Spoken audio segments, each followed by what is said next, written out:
Mardi 17 juillet 2025, mesdames et messieurs, bonsoir et bienvenue à ce rendez-vous informatif sur votre chaîne Iroko Média Télévision.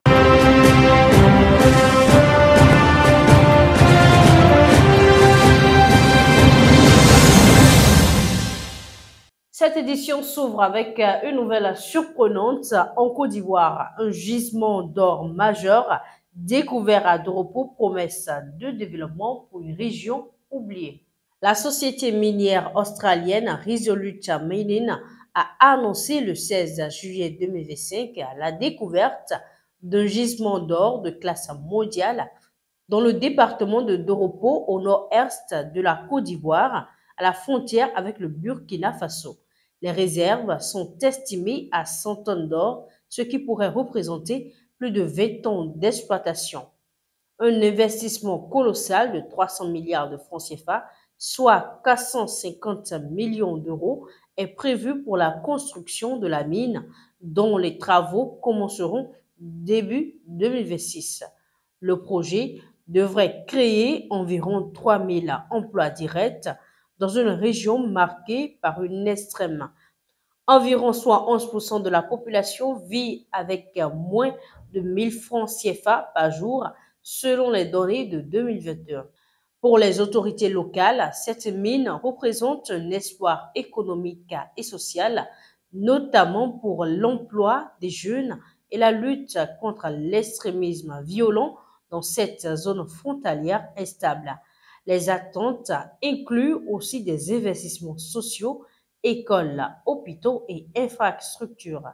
Cependant, les ONG locales appellent à la prudence et à la vigilance, demandant que les populations locales soient dédommagées et que l'environnement soit préservé. Ce projet s'inscrit dans une dynamique aurifère croissante en Côte d'Ivoire. En 2023, le pays a produit près de 55 tonnes d'or et délivré 189 permis de recherche. Doropo s'ajoute à deux autres découvertes récentes. Tonda, à l'est du pays, avec 155 tonnes d'or annoncées par Endeavour Mining en novembre 2024. Kone, au nord-ouest, également estimé à 155 tonnes, identifié par Montage Gold en mai 2024. Enfin, la première phase du projet Doropo pourrait générer 300 milliards de francs CFA de recettes fiscales pour l'État, renforçant le poids stratégique de l'or dans l'économie ivoirienne.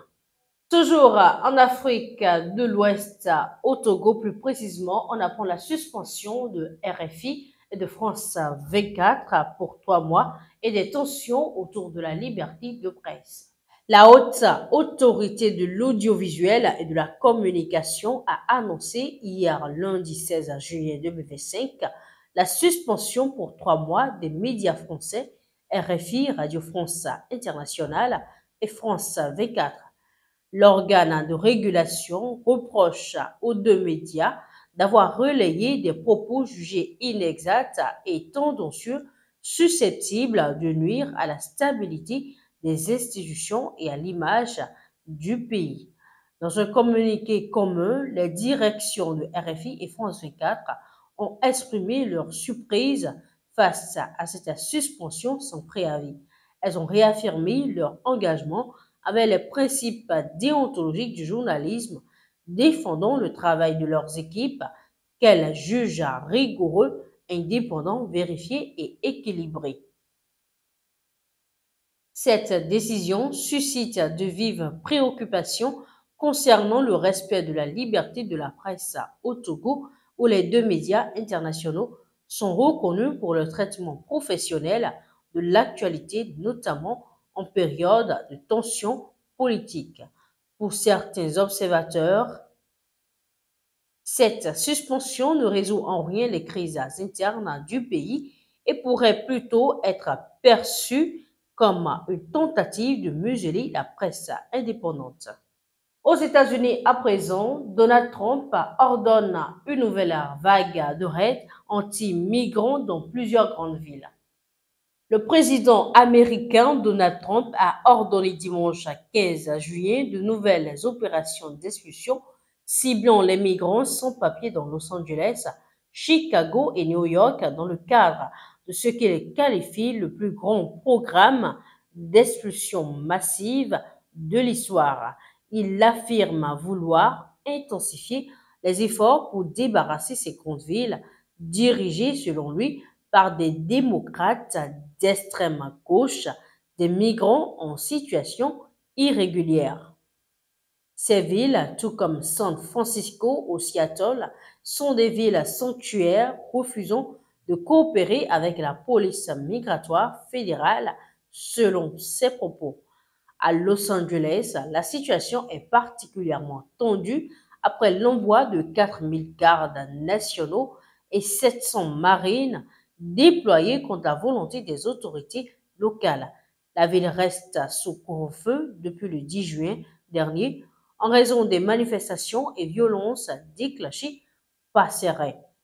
Pendant que le président américain présidait une parade militaire à Washington, des centaines de milliers de manifestants ont défilé samedi sous la bannière No Kings, dénonçant ce qu'ils perçoivent comme une dérive autoritaire du président. Trump justifie ses actions par la lutte contre une prétendue invasion de criminels étrangers. Il accuse les politiciens démocrates de mettre en danger les agents de l'ICE et promet que rien ne les empêchera de remplir leur mission. Il persiste à qualifier ses opposants de malades qui souhaitent détruire les villes américaines. Par ailleurs, la maire de Los Angeles, Karen Bass, a déclaré que la colère monte à chaque nouveau raid. L'incertitude autour du nombre et de l'ampleur des opérations à venir accroît les tensions dans une ville déjà sous haute pression. Et pour finir, un nouveau drame à Gaza, au moins 51 morts enregistrés dans une distribution d'aide ciblée par des tirs israéliens. Ce mardi 17 juillet 2025, une distribution alimentaire organisée à Khan Younes, dans le sud de la bande de Gaza, s'est soldée par un massacre.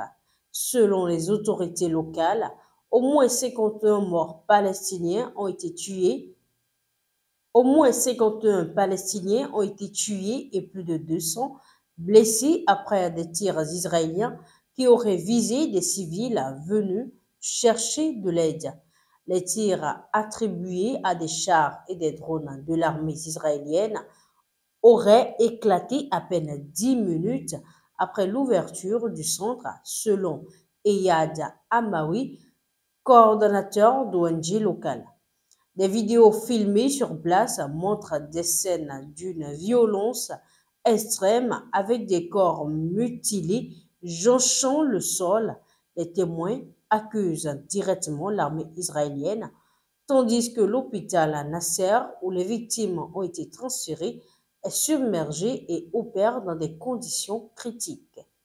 20 des blessés seraient dans un état grave selon le ministère de la Santé à Gaza, contrôlé par le Hamas.